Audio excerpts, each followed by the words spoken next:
Welcome back to City of Heroes Homecoming. I'm your host, Levi Whitney.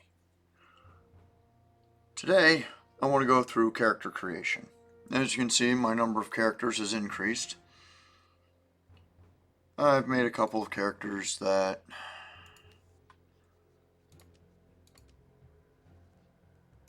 I made them more just to have them made, so I have a visual reference for when I start writing them. Amadeus Richter, Redbeard, and his girlfriend, the Steel Countess.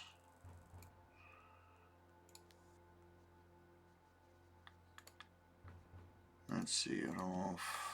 Oh yeah, the Electric Bone Shark, inspired by a friend's playthrough of Maneater.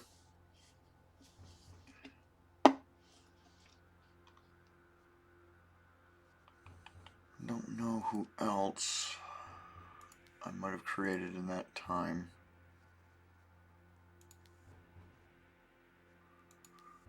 I guess Carlo.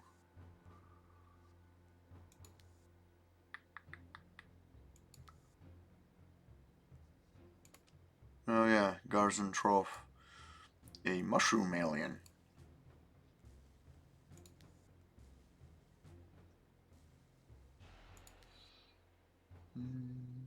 Oh, Belladonna Corvinus.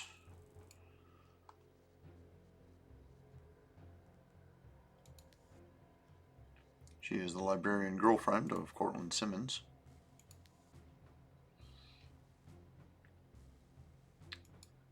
But today, I'm going to make a character based off of my older brother. I asked him what kind of character that he would like to be, and he thought about it and messaged me back saying that he wanted a character that is like a combination of Spider-Man and Wolverine, but he flies, if that makes any sense.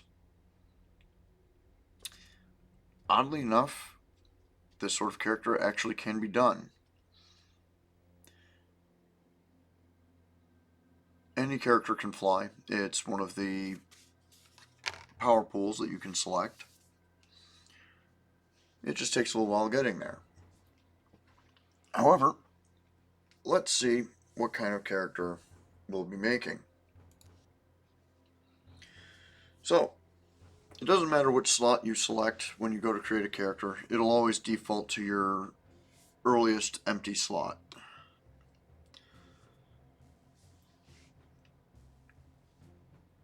When you first start creating a character, you have to decide whether you're going to be playing traditional City of Heroes or if you're going to be playing the Going Rogue portion, which takes you into Pretoria for your first 20 levels.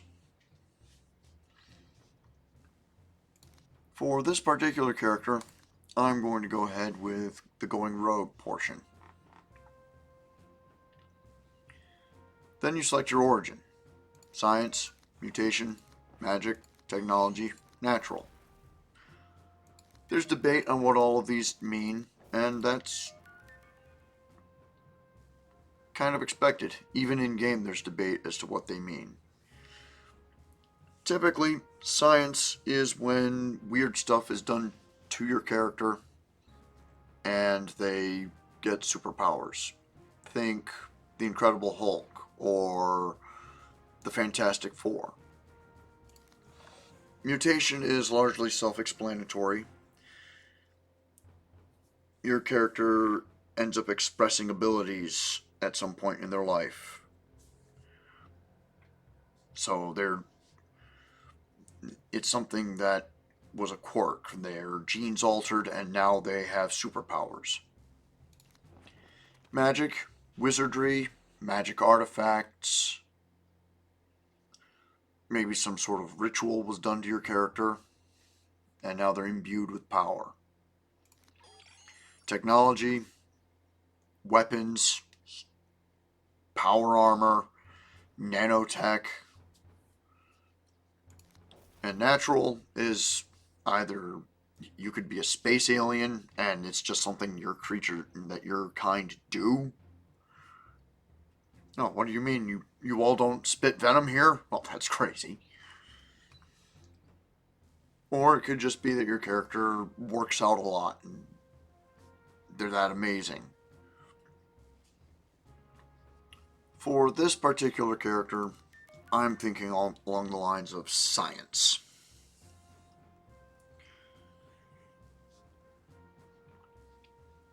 Now I could put a name here. I don't necessarily have to. I can go on to the next portion without doing that. But I already discussed this with my brother.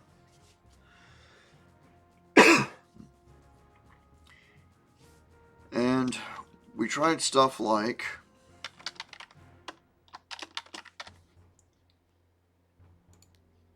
AdamAnt, but that is already taken. Or rather, it's AdamAnt.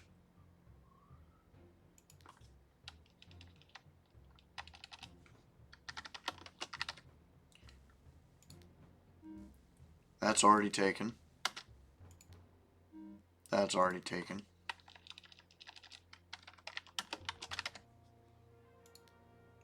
That's already taken. It's kind of weird. I've never seen any of these characters actually running around in game. So, we went through it a few times.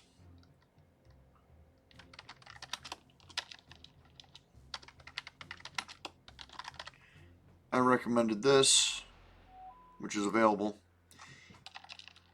But my brother decided he wanted to stick with the pun. And it's available. He also has another reason for it. When he was a kid, a lot of people would call him this.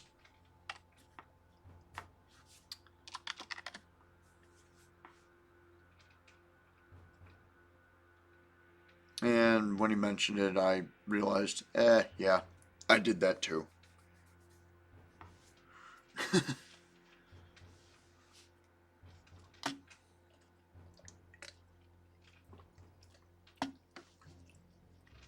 However, he wants to see if the name can be used for something a little more positive, a little cooler, a little more interesting at least,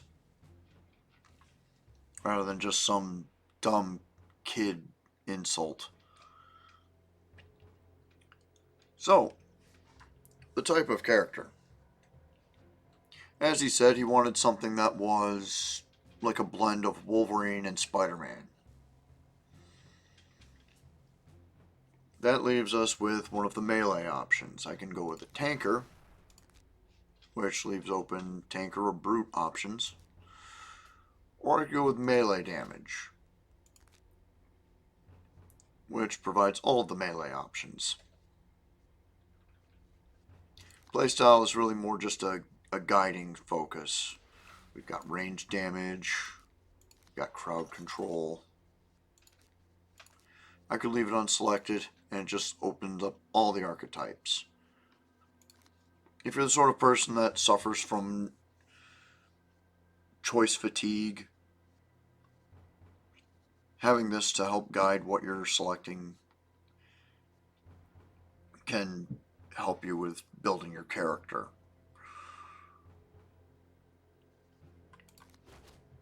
In this case, we're making a melee damage character.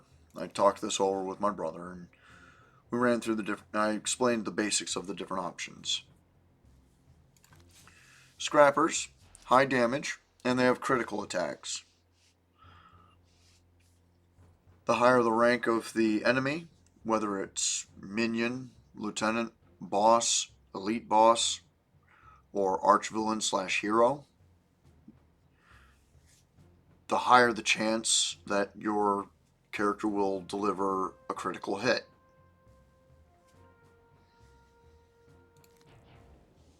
Tankers. These guys can take a ludicrous amount of punishment.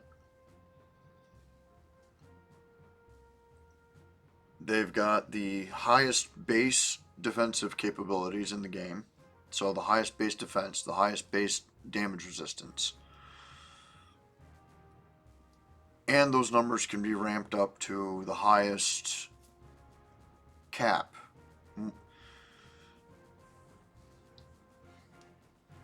Their opposite is the brute.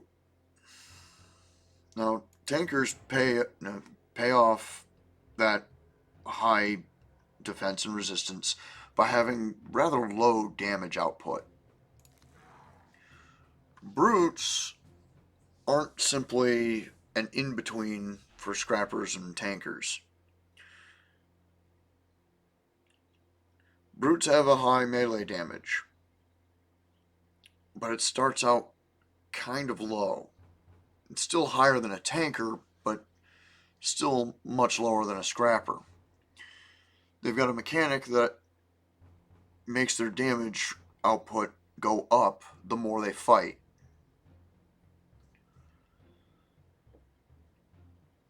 As players back in the Paragon days said, it's something along the lines of a diesel engine in terms of damage. Their defensive capability isn't that much different from a scrapper's, though. There is an interesting caveat, though. While their soft cap is the same as a scrapper's, their hard cap is the same as a tanker's. Brutes are very versatile melee characters.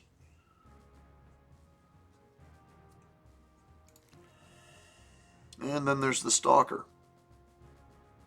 The Assassins.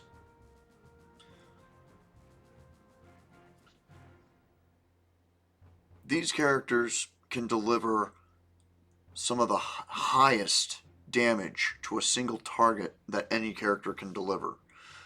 But they have to do it from a hidden position. They've also got some other mechanics built into them. They hit enough times with their primary powers, it builds up the ability to deliver another devastating attack. And they also have a small chance to inflict critical damage in the same way a scrapper does.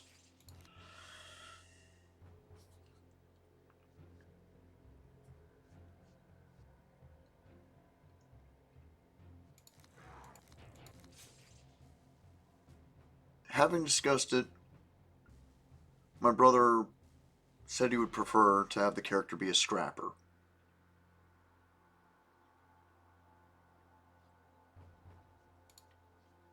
Now for powers, we have a number of different choices.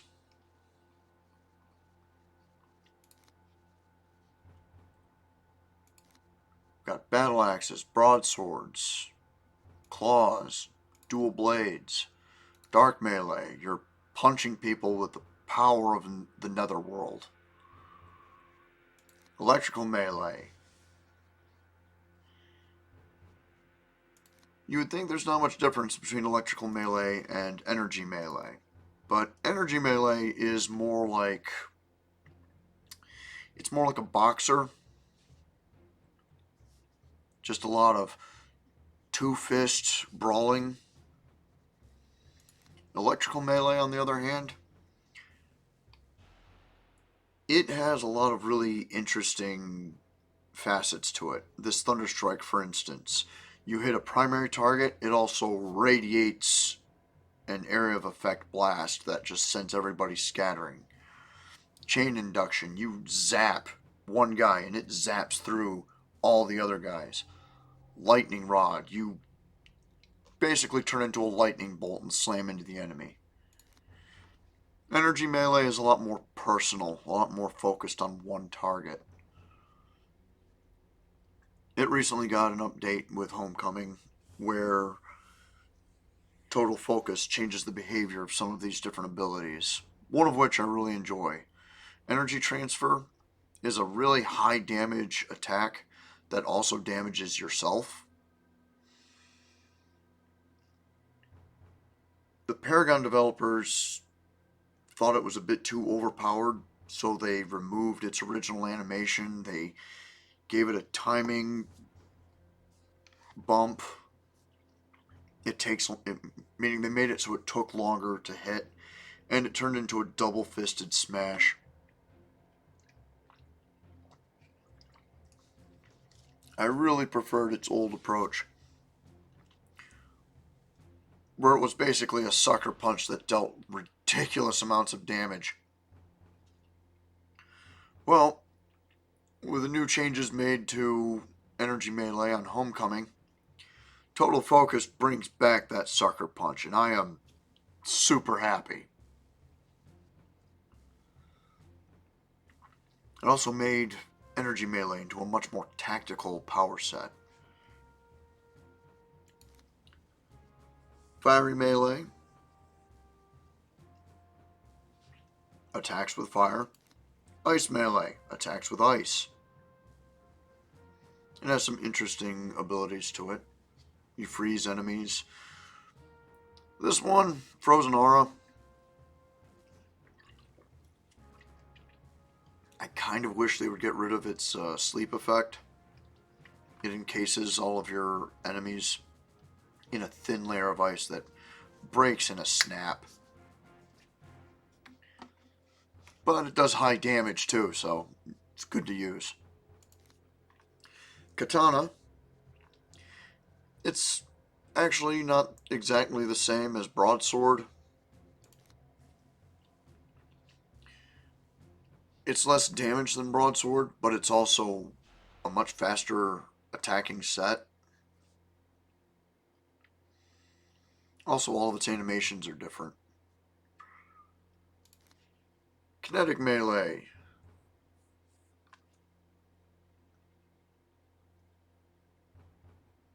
You move your hands around, gather energy, and hit enemies with that energy. It's for more spiritual martial arts types. And then there's martial arts. This is a lot more hard-hitting stuff. A lot of these attacks have different animations, so even though it's Thunder Kick, Storm Kick, Crippling Axe Kick, you can get other animations where your character is delivering a hard punch instead. Psionic Melee, think Psylocke from the X-Men. You make psychic weapons. One of the more interesting ones is this telekinetic blow. You make this just big psychic fist that hits your enemies. It's kind of funny to watch. Radiation Melee. You're hitting enemies with the power of radiation. Irradiated ground is a fun power to use.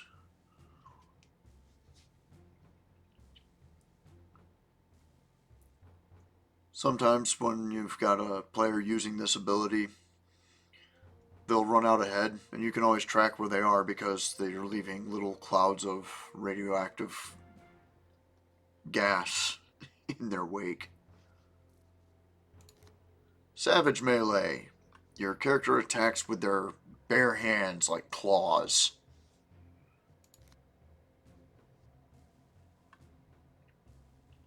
Stone Melee. You wrap your hands in rock and hit the enemy. You can make stones turn into weapons for you, like Stone Mallet and Heavy Mallet. Spines. Spikes grow out of your body and you can throw them at your enemies, or you can stab them with spikes.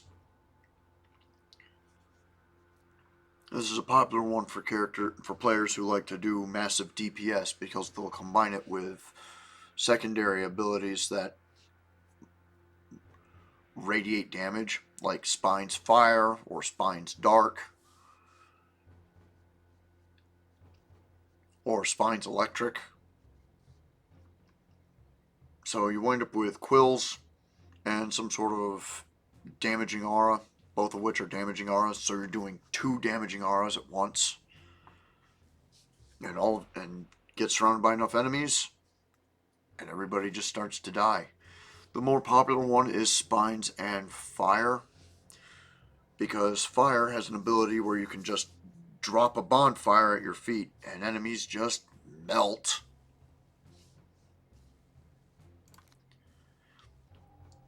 Staff Fighting. The character wields a staff. It's like the Monkey King. You just beat the crap out of people with a staff. Street Justice is like an alternate martial arts. A lot of the attacks are more realistic martial strikes, except for Spinning Strike, where your character does a backhand and a spinning roundhouse kick. It's still fun to watch, though. Sweeping Cross was a power that was so popular it wound up having a lighter version of it put into one of the power pools. And it's really funny using them together, because they're both basically the same power. Sweeping Cross gets benefits from its own power set, though. Titan Weapons. This set, your character gets a much bigger weapon than what you would find out of, say, katana or broadsword or battle axe. And can just carve huge swaths out of whole groups of enemies. A high-level Titan Weapons character can be very, very effective. The drawback, however, is that those first attacks you make are very, very slow.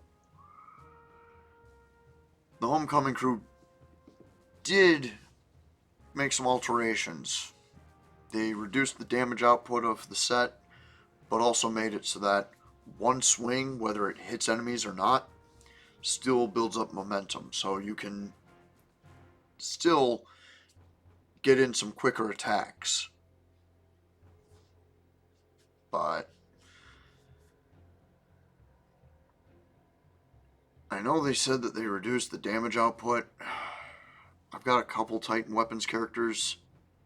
I have not seen a reduction in damage output. It is still a very fun, very effective set. I'm sure there's a number cruncher out there that is probably going to pull his hair out if he ever sees this. And I'll get a bunch of actually comments, but who cares? And then there's War Mace, the blunt smashing version of battle axe. See, broadsword and katana have a lot of similarities. You can even see that none of those icons changed.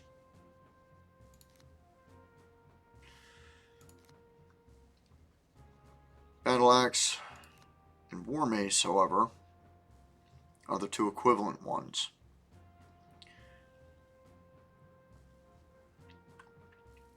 And they actually have a damage type difference between them. Battle axe does lethal damage.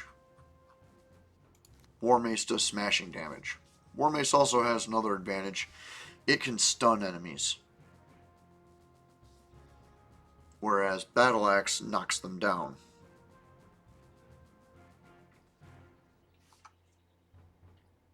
Kind of iffy as to which one I think is better in that regard.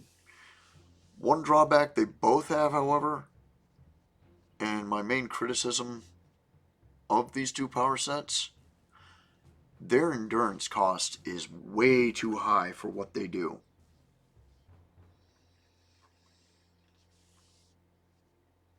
So, my brother wants a character that is a combination of Wolverine and Spider-Man. That gives me one of two options. We're looking at Claws or Savage Melee. Now I've got a few Claws characters. These two powers, Focus and Shockwave. Your character makes projectiles and throws them at the enemy.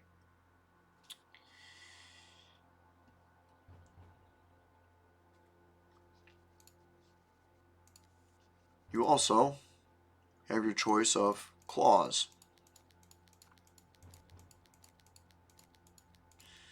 But here is the problem. Let me pick a random secondary real quick.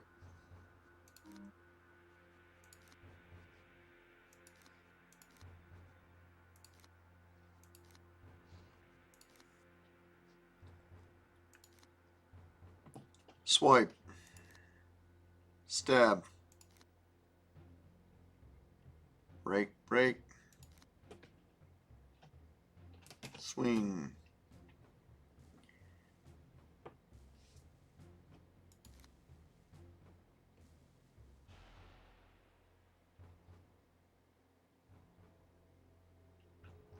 You wind up using these first three the most.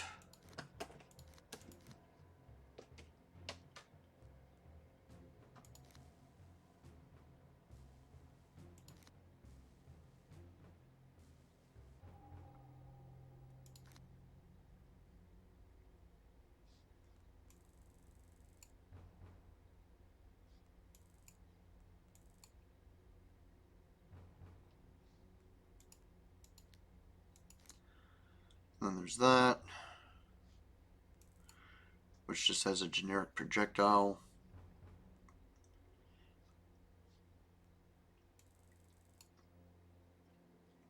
I'm just not terribly impressed by that.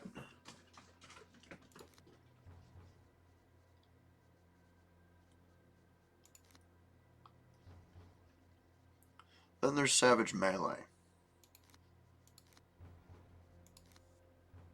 Now we don't get any claws, but we do get some clawing attacks.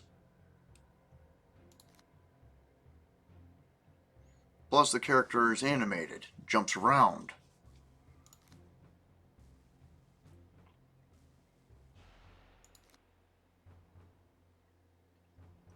Is actually ripping into enemies.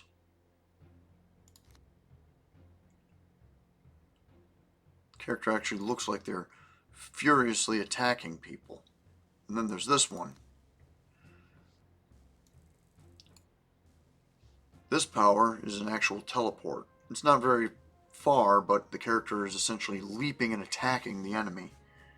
And they end up hitting an entire group with it.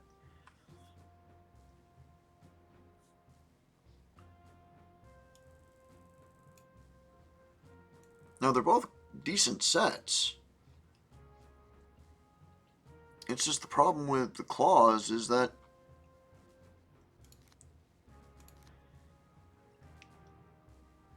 it's not like Wolverine. It's more like how a person would actually use Nikoti claws.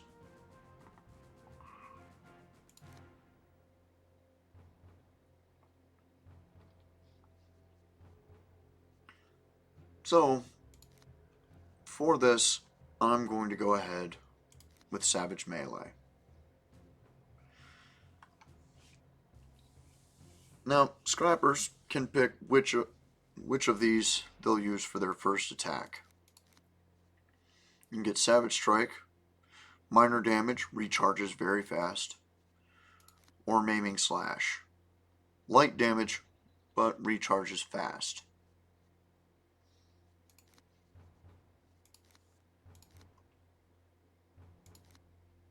And there's what they look like.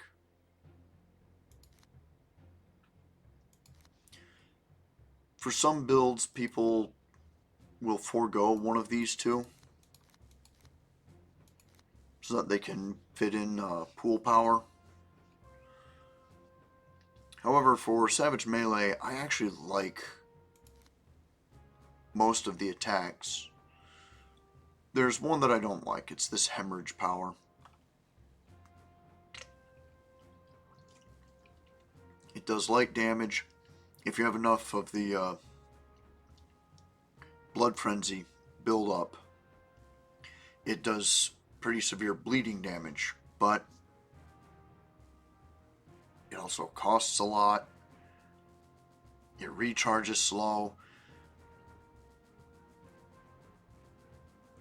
And by the time the bleeding damage that it's doing is effective, you're already beating the enemy with all of these other attacks. So, might be something for Homecoming's devs to look into for modification. I'm not particularly I'm not particularly a fan of hemorrhage. But for now, I'm going to go ahead with Savage Strike. Secondary powers, we have the choices of the different armors or defensive abilities that the Scrapper can use. For a tanker, these are actually on the primary side, and the secondary powers wind up being all of the melee attacks.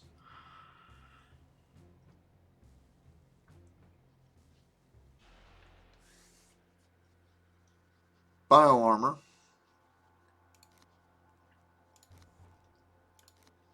Your character starts growing armor all over their body. You can actually modify that so nothing grows. You can even color it.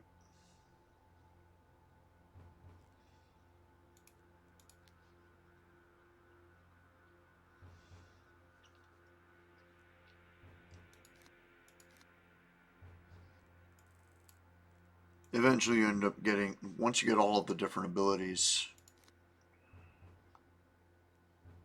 your body gets entirely covered in this carapace.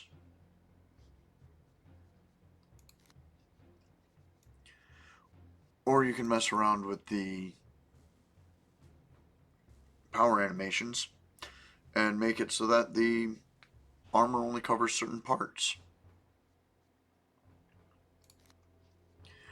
Dark armor, much like dark melee, the powers of the Netherrealm are covering your character. It's one of the early sets, so there's not that much visually impressive about it.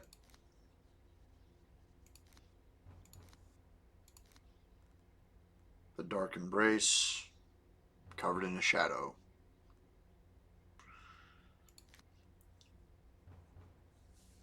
Death Shroud. Evil radiates from your body and you damage everybody who gets too close to you. Electrical armor. Covered in electricity. Make a lightning field. Energy aura. This is like deflector shields on your character. It's a high defensive set. Not much damage resistance in it. Electrical armor and dark armor. Both are heavy damage resistance sets. Not much defense in them. Bio armor, on the other hand, is a blend of resistance and defense.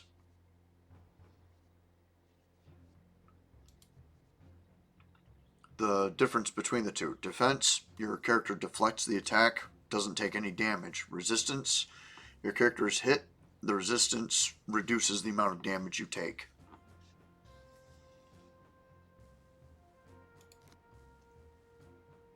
Fiery Aura, high damage resistance set, or that's what it's advertised as.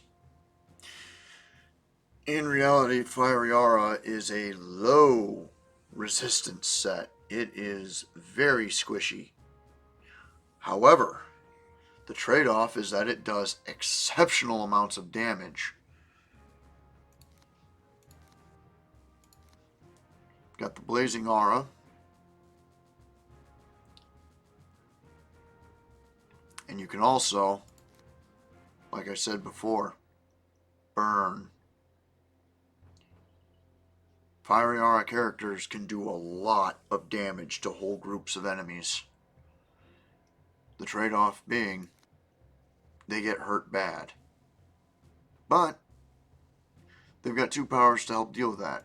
Healing Flames, which heals them, and it's pretty decent. Plus it recharges rather quickly.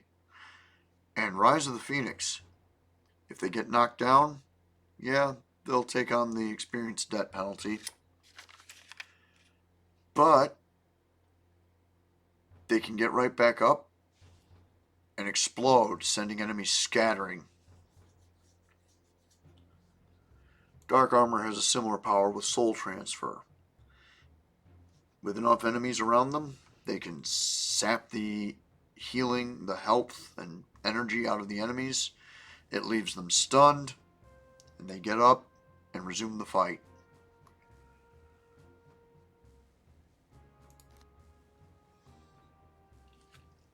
Ice armor is not the opposite of fiery armor.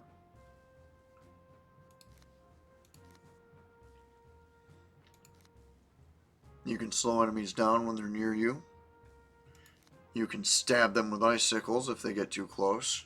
And you can run these both at the same time. And they also take a slow effect from getting jabbed with the icicles.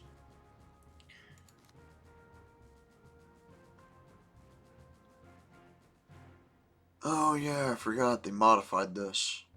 For scrappers, they get Icy Bastion, which is a mobile version of what tankers get, which is hibernation.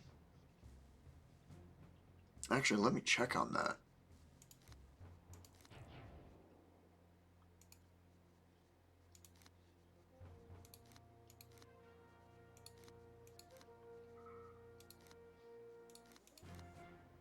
Yep. That's what tankers do. They turn into a big block of ice that just cannot be hit. It's like being able to take a rest in the middle of a fight. Meanwhile, enemies see this and they're struck with an aggro aura, meaning the game's mechanics are forcing the enemies to look at the tanker and try to kill it, but they can't get through the ice. This lasts for like a minute. Gives the team time to recover, regroup, and attack the enemies that are mindlessly attacking the tanker.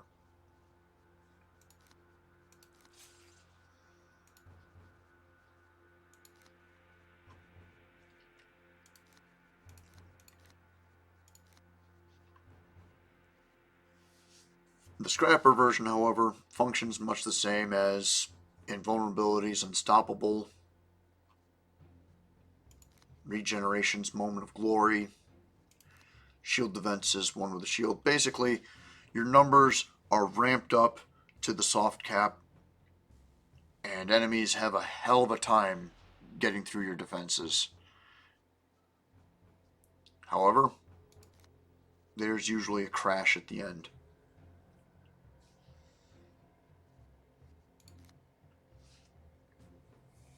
So, moving along, Invulnerability. It's the ever classic. It's a blend of damage resistance and defense. There are a lot of people that don't like Invulnerability, but one of the problems with it is that it's a set that was intended to have all of these powers working together.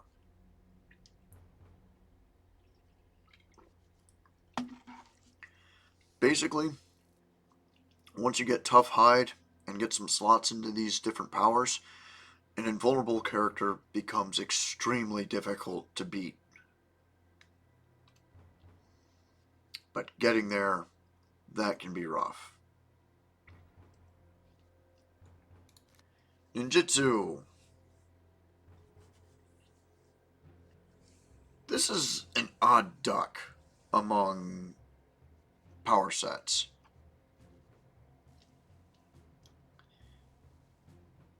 It's a defense heavy set, meaning the enemies have a hard time hitting you, but if they do, it's gonna hurt.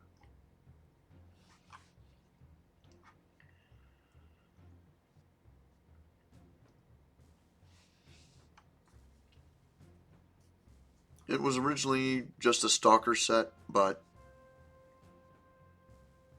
even in Paragon's day, even during the Paragon days, there was power proliferation.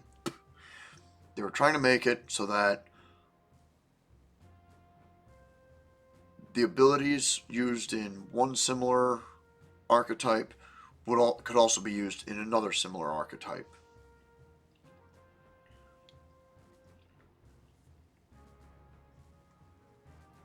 The Homecoming crew likes to add little quirks.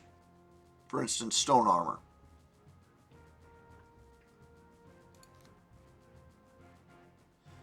Tankers, they have an ability called granite. Turns them into a big rock monster that can't be hurt. Well, can be, just not through most ways.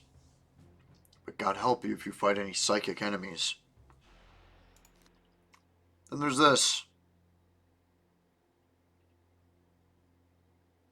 Basically the stone version of hibernate. I kind of think that's hilarious.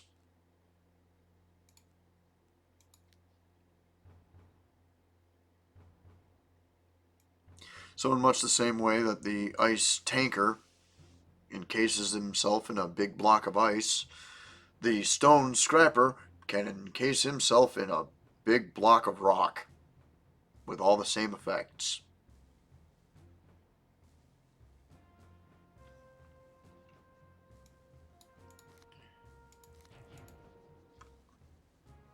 Let me show you what that looks like.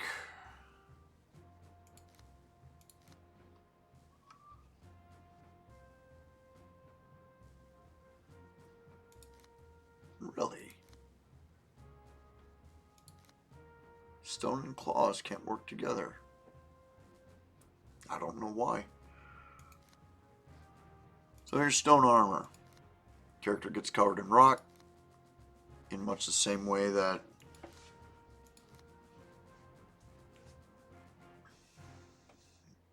bioarmor covers the character in carapace.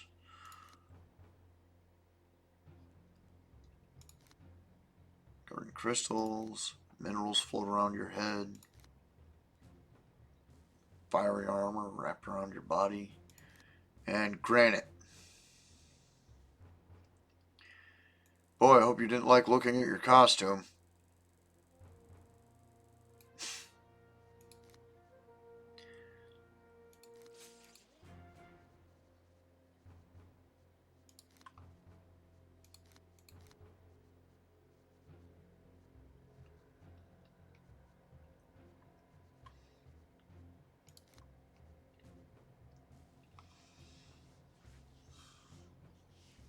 Ninjutsu is like another version of super reflexes.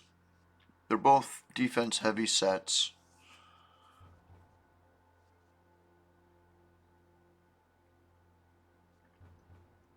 But ninjutsu has a self-heal, a self-re-energize.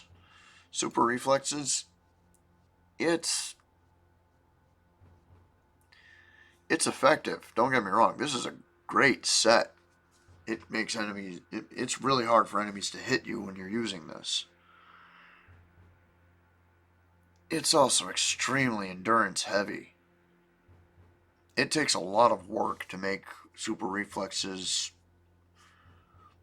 not exhausting for your character. Now, oddly enough, Savage Melee is one of the few sets that can actually be very effective with super reflexes, because Savage Melee's attacks are low. They're low endurance cost. My cat girl Snugglepurr uses Savage Melee and super reflexes. She does fine. It takes long fights to leave her exhausted. But I've got another character that uses super reflexes, and he uses martial arts. Martial arts doesn't have an endurance discount. So it doesn't take long in even a short fight before my character is sucking wind.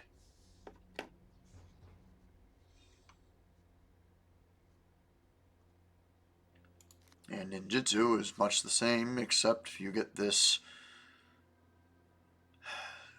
Seishinteki Kyoyo, which allows your character to do a quick meditation.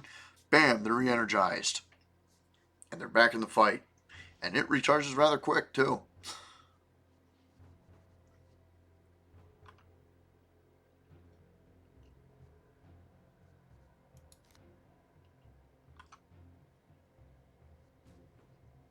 But On the same token,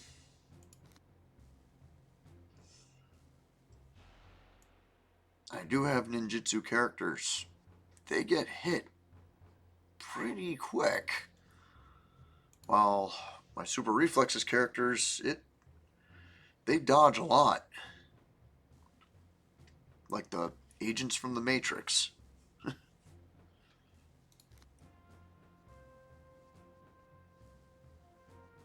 Oh yeah, another thing to mention. Ice armor is a defense heavy set, but it also has enough resistance abilities that it would probably qualify as a defense and resistance set. It's just more heavy on the defense. Invulnerability is like bio armor. It's a blend. It's got high defenses to match up with its rather decent damage resistance abilities. And then there's radiation armor.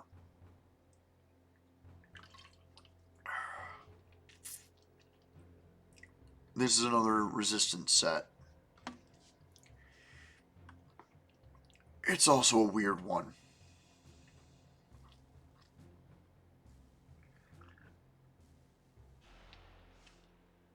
In much the same way as some of these other sets have auras that hurt enemies when they get too close, this one has that too. In fact, it has quite a bit of that. Radiation therapy. You heal yourself and you hurt everyone around you. Ground zero. You explode.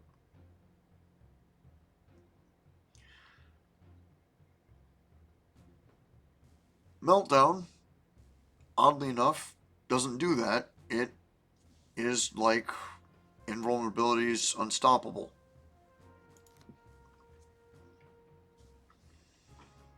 Your resistance ramps up, the enemies can't beat you, and in the meantime, you can hit them as hard as you want. And funnily enough, it doesn't crash the same way that invulnerability does.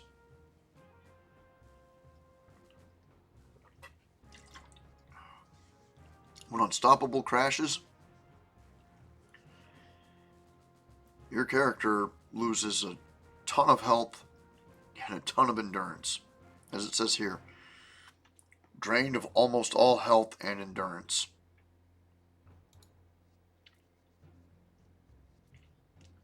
Meanwhile, radiation armor. When this power wears off, you will lose a small amount of endurance. The drawback, however, is this is not quite as effective as Unstoppable. Like there are trade-offs to all of these. Regeneration. Now you would think a Wolverine Spider-Man character would use regeneration. This is a trap a lot of people who made Wolverine ripoff characters fell into. Regeneration is your body heals fast. What you're lacking, however, is Wolverine's adamantine skeleton. So you are not nearly as tough as Wolverine is. Regeneration is as tough as a wet paper bag. When you're using regeneration, you are barely tougher than a blaster or a defender. The advantage, however, is powers like reconstruction, which heals you and recharges relatively quickly. Dull pain, which heals you more and gives you more hit points. It recharges slower. You get quick recovery, which combined with stamina from the fitness pool, your character will almost never run out of energy. Integration and resilience add a little bit of damage resistance to your character.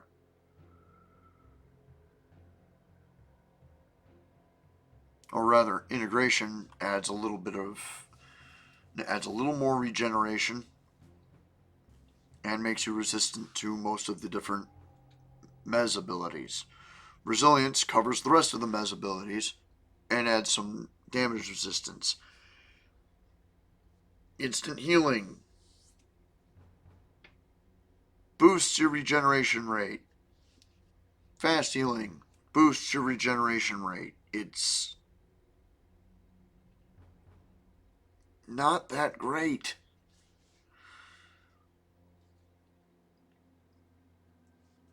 But it's good enough. It is surprisingly useful.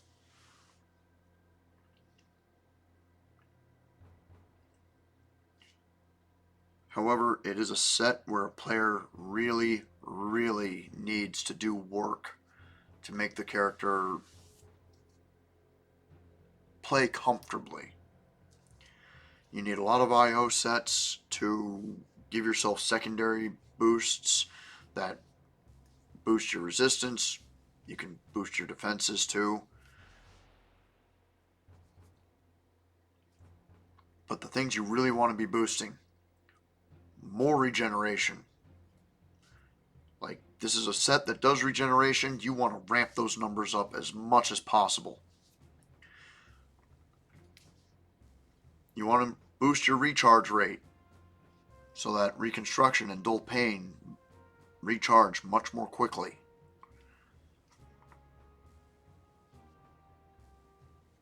And to a lesser extent, instant healing. And you also want to boost your resistances. Any resistances you can cram into this build, because quite frankly, you will never get enough defense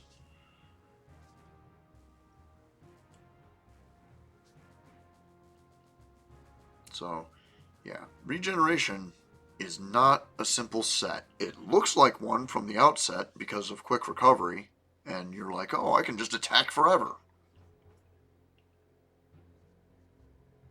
But in the end, you are putting in a lot of work. You start to feel like a coyote playing it because you're just looking at everything on the screen, your head rattling around, and you're like, oh, geez, I'm in a lot of trouble when you get into some of the bigger fights in this game.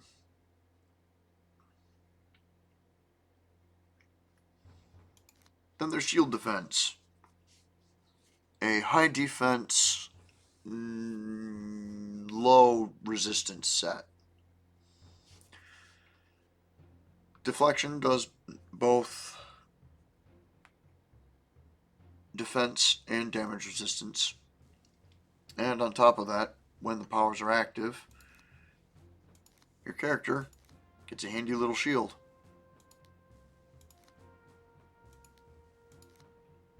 There are a number of different shields you can get.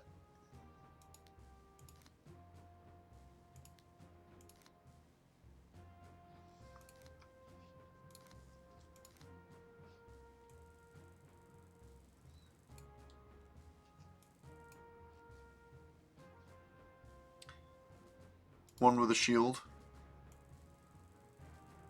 There's not much to it. It's just like the other abilities that are what we would call tier 9s. However, the one thing people really love about shield is shield charge. Character swoops in, smashes an entire group with their shield. It's really fun.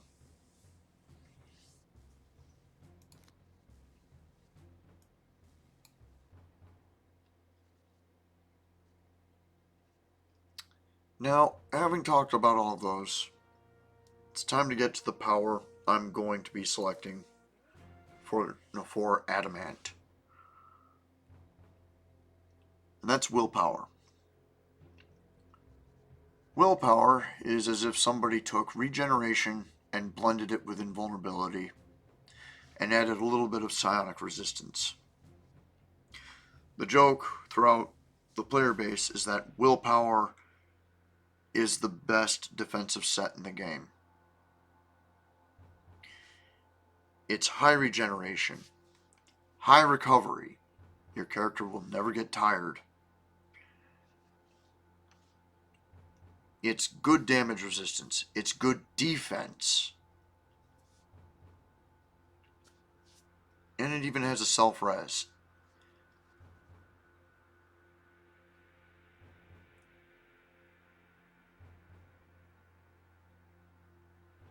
The developers often said that they had Batman in mind when they created this set. That the idea is that the character is just using their wits and the grit of their will to fight through. But mechanically, this is Wolverine.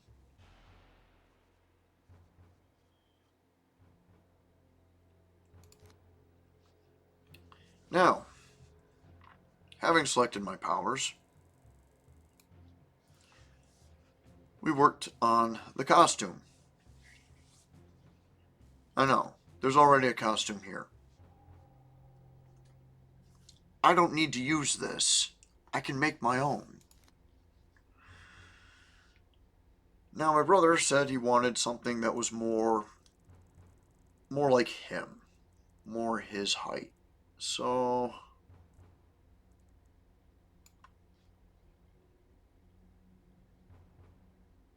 he was like, I want him to be a short guy like me. Yeah, no. I'm not making you to be a little kid. No. I'm eyeballing it here. We're looking at 6-ish, I believe. Can modify the physique. Way too muscled. Skinny boy.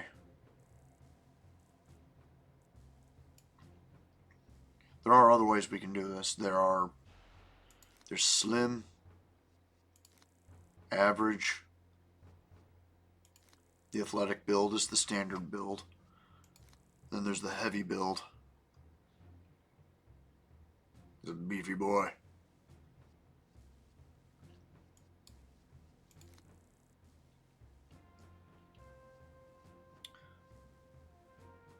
But for this, I'm actually going to leave it at the basics for the others.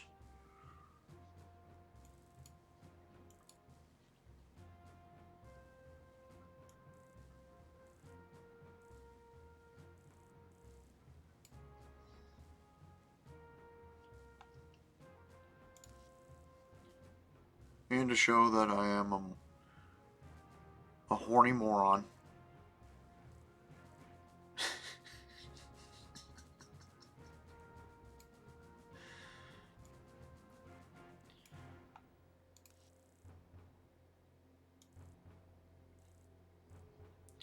The worst art of Captain America. But on the female model, the rest of the torso does not move at all. Then there's the huge body type. Let's just max all of this out. And that's how you make the Hulk.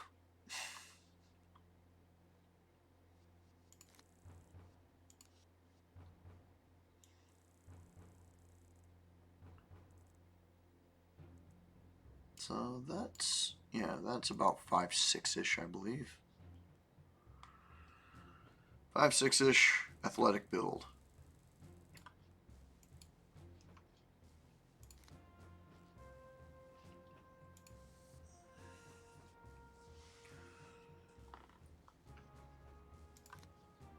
Now you can go with one of these, or you can flip through the different costume sets.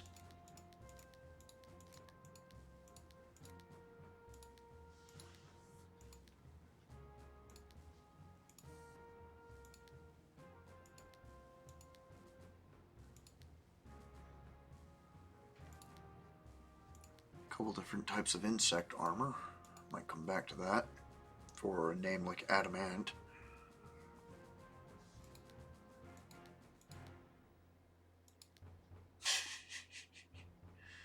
Don't know why they put that star on him.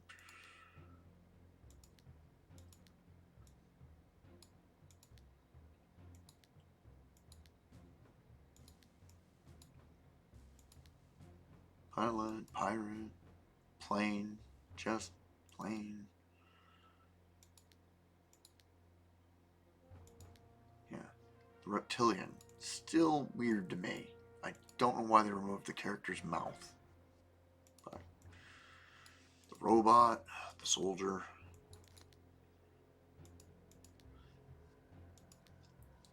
I'm not entirely sure what inspired Stealth. This was a set that the Paragon developers made. Like a modern ninja or something.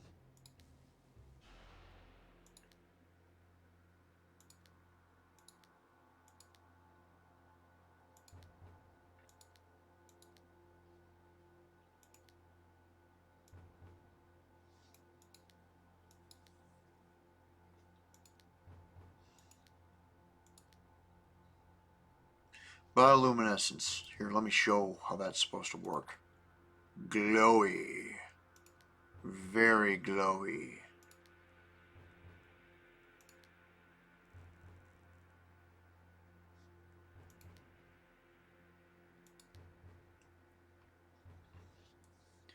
The Black Knight. The Boxer. Celestial Armor. Also glows.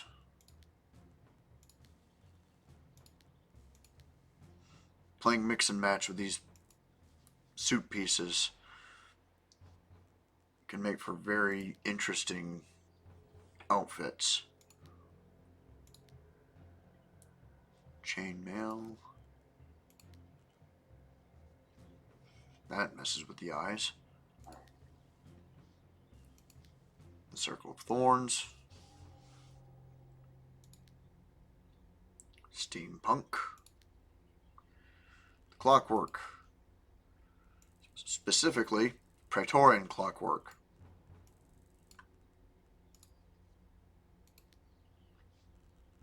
The Cosmic Corsair. The Space Pirate.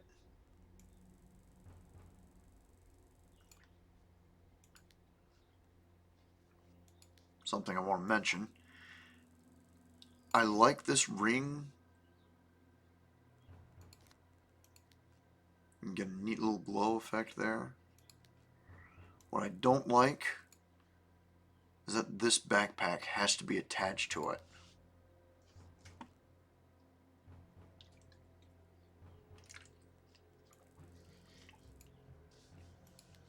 But sometimes you make do.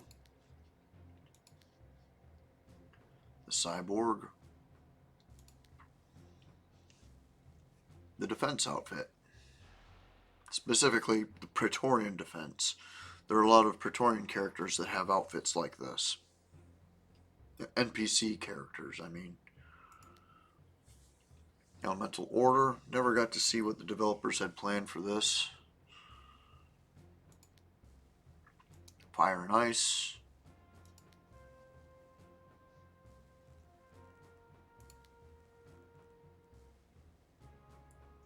For ice. Lava. Fire, I suppose.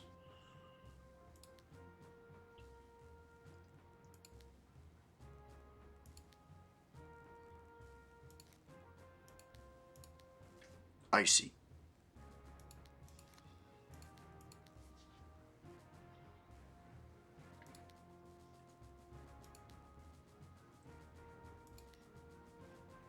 Here's something funny.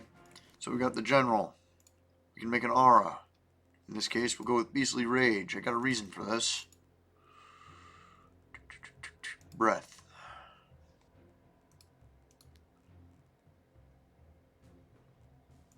Turn him into a chain smoker.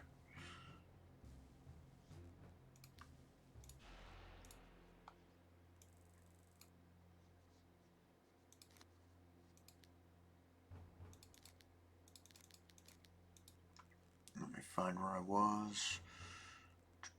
General. Greek.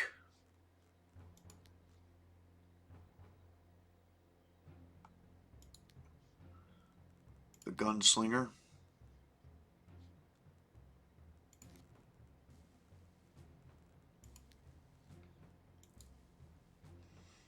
These colors don't have to be like this. I'm just leaving them linked as they are. Can turn this so it's not linked anymore. Now the jacket can turn black.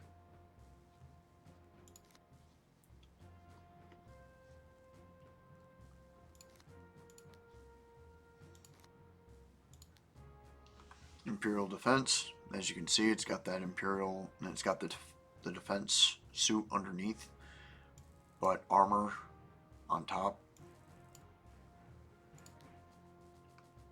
Imperial Dynasty. Shout out to Asian cultures. The Justice set, meant for City of Heroes.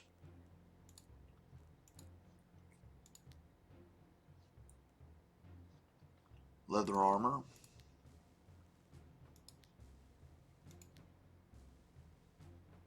The Lowlander.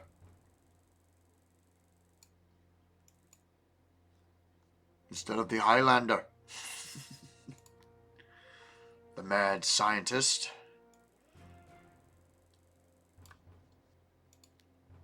The Magician. Mecha armor, for when you want to play a Transformer. Or a Gundam. A teeny tiny Gundam. The Olympian Guard.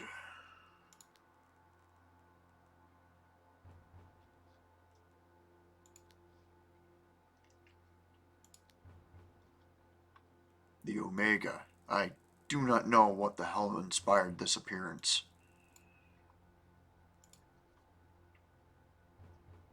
It's like a walking chunk of obsidian. The organic armor. Tail and wings. The Overguard.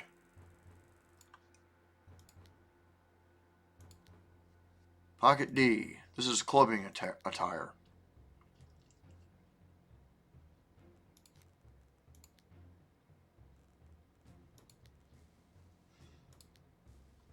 Praetorian Police.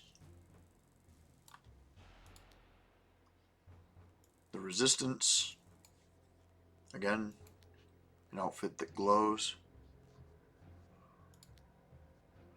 Not so much on the Praetorian Police.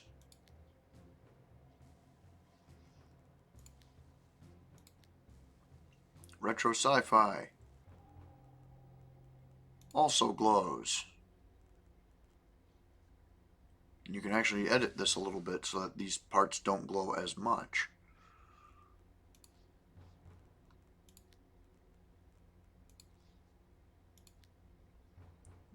Roman. Samurai. Sinister. The villainous version of the Justice outfit.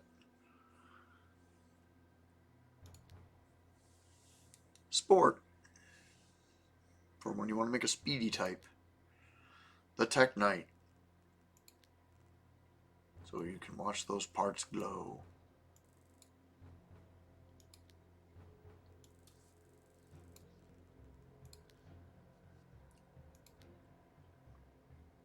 Valkyrie. You can also get this armor so that it doesn't have these different wing pieces, which makes for some interesting outfits on the mix and match. Vanguard, which is an in-game group, but they've got some nifty armor.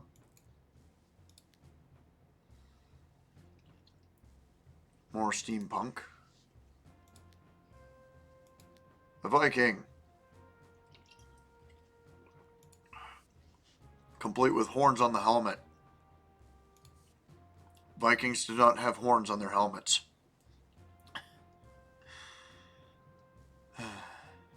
The game was released in 2005. However, this outfit was released, I would say, 2010?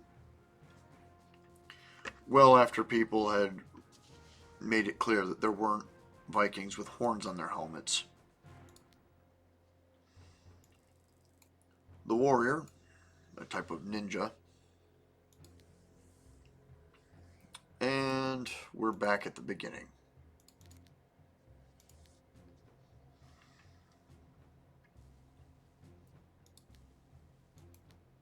So, let's just go ahead and start with bear.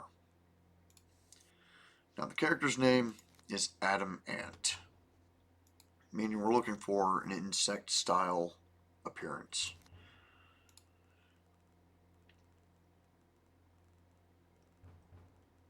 There are a lot of different faces we can use.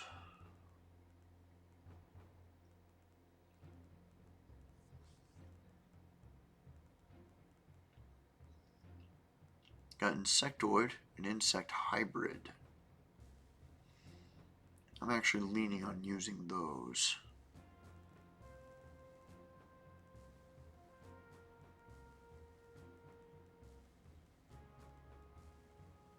Different types of metal. Robotics nifty. Can change up how its colors work. But in this case, I'm going to go with insect hybrid.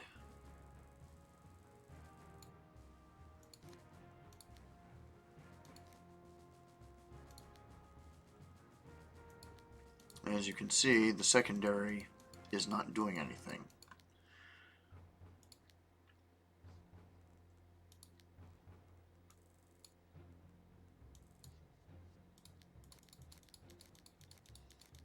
I'm kind of curious. I've never actually tried to use any of these. So, supernatural face.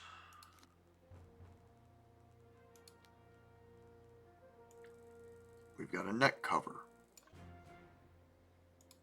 And it puts different masks on the face. Insect hybrid doesn't do that. You can mess around with what the insect mask looks like.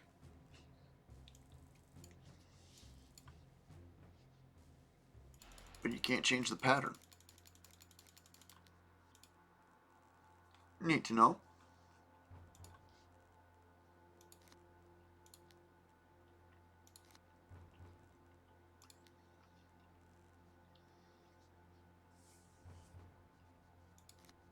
Hair. Could add hair. I don't want to do it for this particular outfit though. Ears.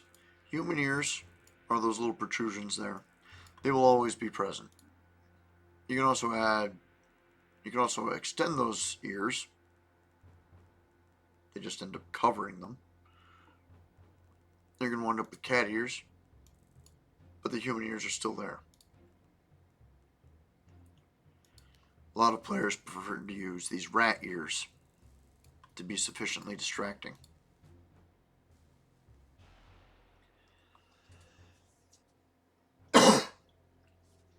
Or wildcat ears.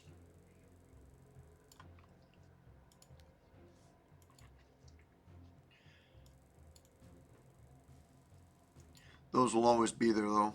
It's the way the Paragon developers made the quote-unquote skull, the base that the skins are being laid over.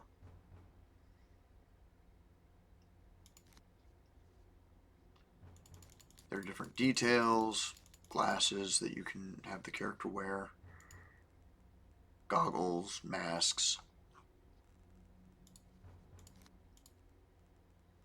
and more, so you can get facial hair or masks.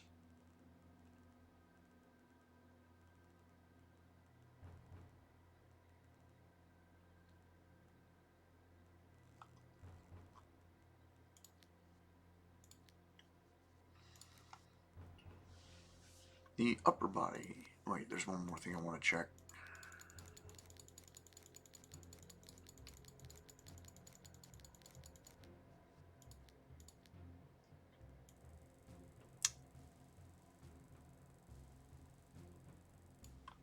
Those are a bit big.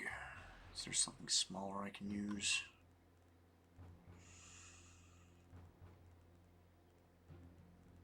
Not on this version.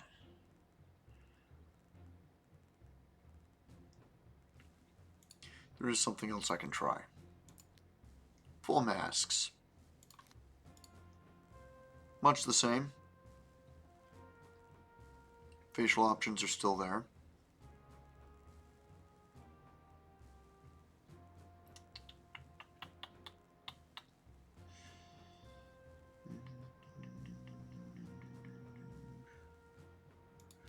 There's the insect hybrid again. But now there are other options I can get. Accessories that can be placed on the full mask. And there's some antennae that aren't so big.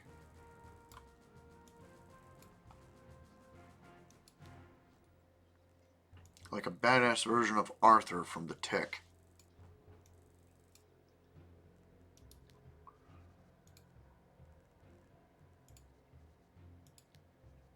But I think I'll just go with standard. Just leave it as is. The upper body. Shirts. Sweatshirts. Robes. Jackets. A lot of different kinds of jackets, so not just business suits. Same thing, just sleeveless. The trench coat.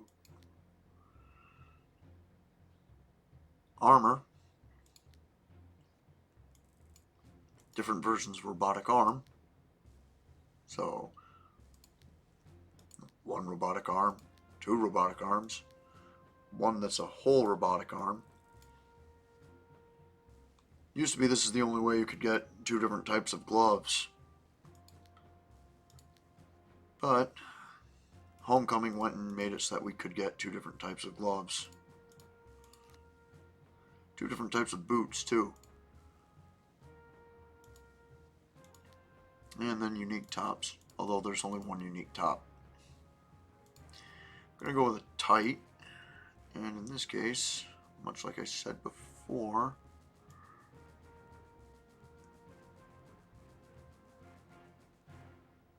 I could go with insect armor, or chitin, or insectoid.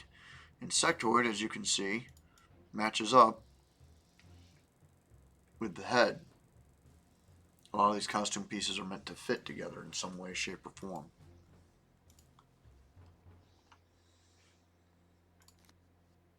There are different shoulder pads you can get.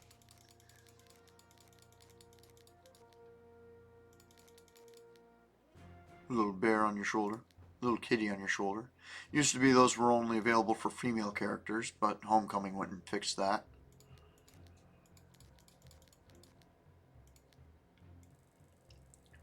Circle of Thorns shoulder pads are surprisingly effective as further chitin.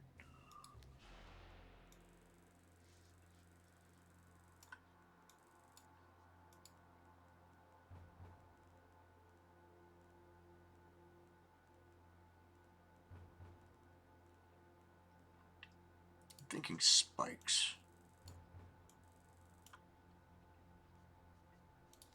Chest details. You can throw on some kind of armor on the character.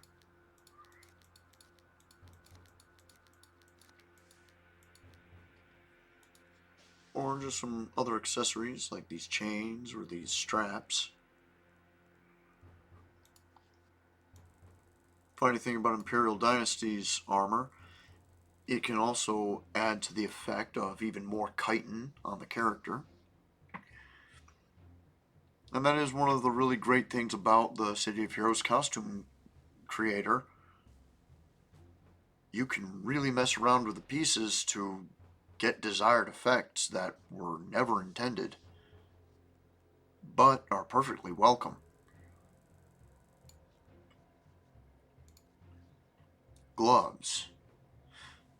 I could leave these as smooth bare. I want to make them monstrous instead.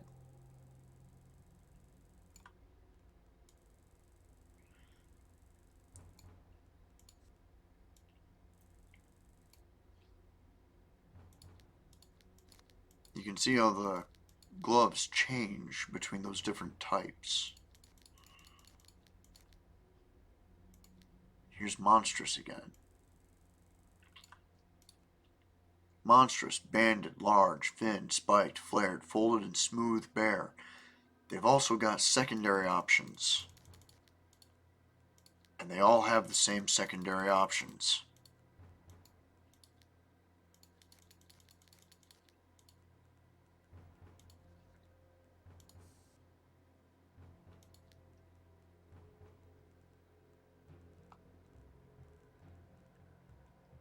And there it is.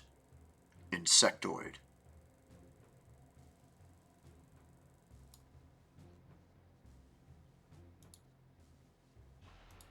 I can give him some kind of belt.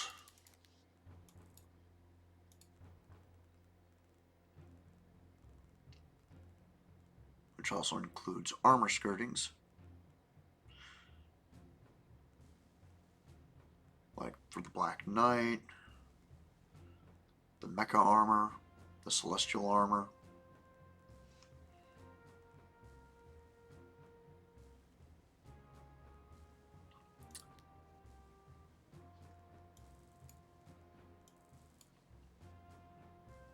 But in this case, I think the character will actually be okay without.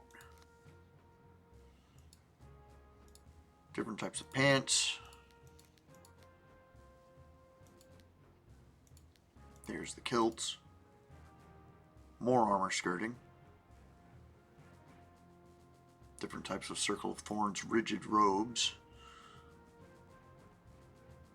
Boxing shorts.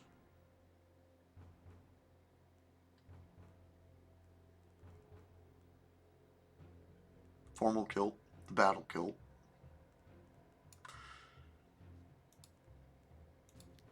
Armored. Monstrous.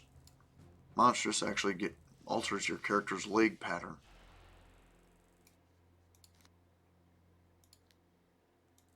Small claws. Hooves. Robotic claws.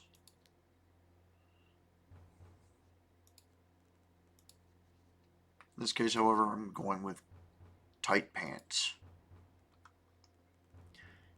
Specifically, I am looking for the insectoid armor.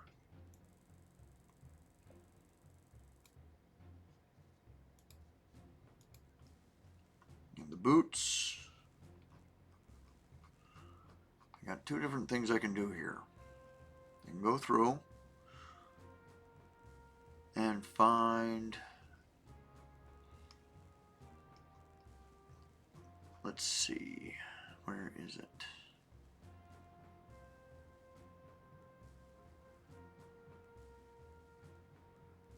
There it is. The insectoid claws. Creepy looking things.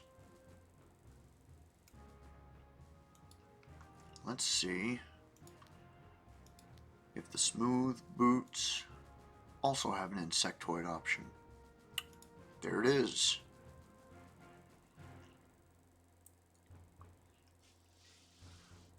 And now we have the AdamAnt.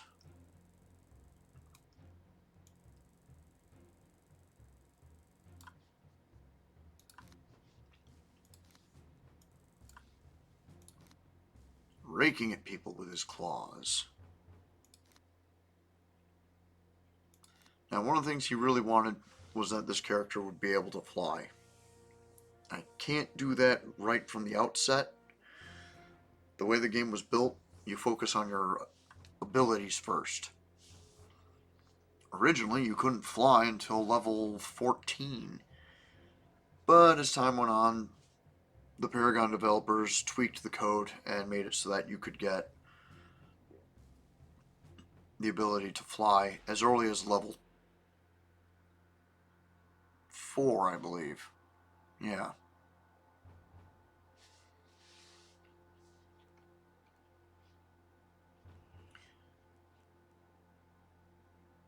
However, I want to focus on this. I like this appearance. I don't like that willpower has a glow effect to it. So, I could make it whatever glow I want. Match across the power set.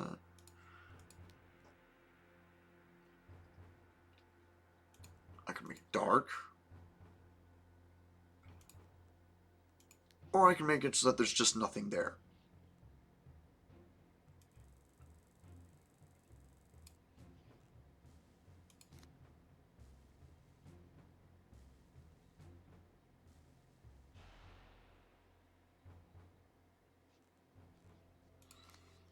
Savage melee. Oh, right.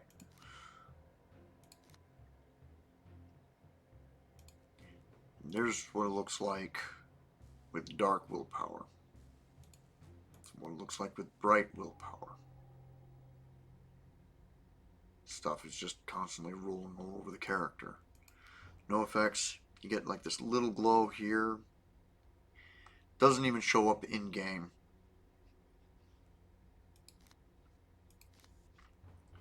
Savage melee. I can stick with just the standard animation.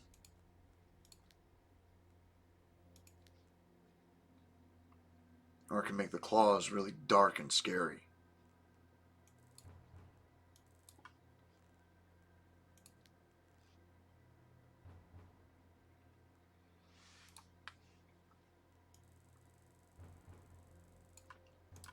Finally,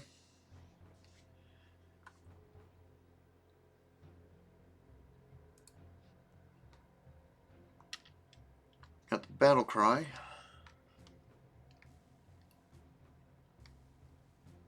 I could put something goofy in here. A lot of people usually do. They use them in the cutscenes when they press F10. So enemies will be going through dialogue and people hit F10 and the phrase they put into the battle cry will pop up as if they're speech bombing the game's narrative.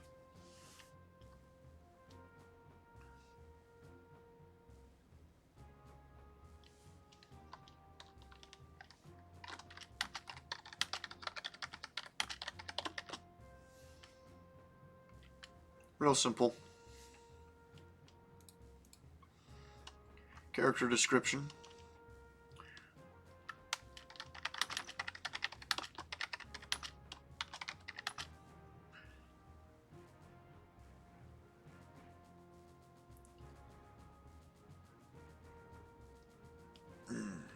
Last name.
Of course, it is rehabilitation.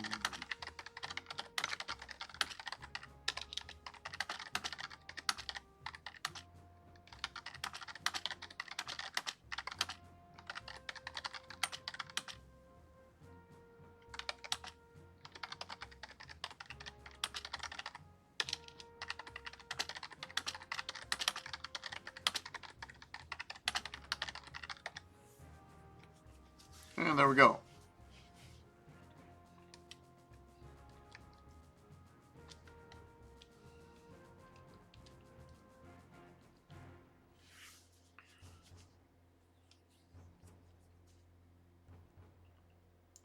With that, we enter the game.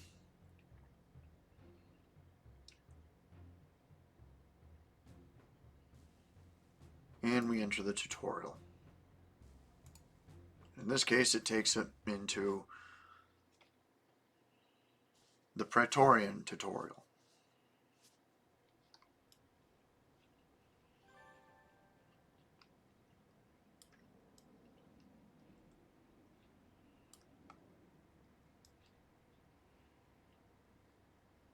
where the player can get their footing with the game's functions and then run through some of the basics of how the game is played.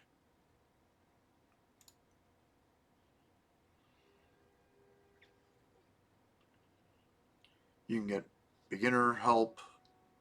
If you're completely new to the game, you can get veteran help.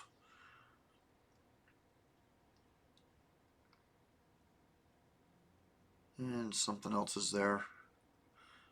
But I'll make another video for this.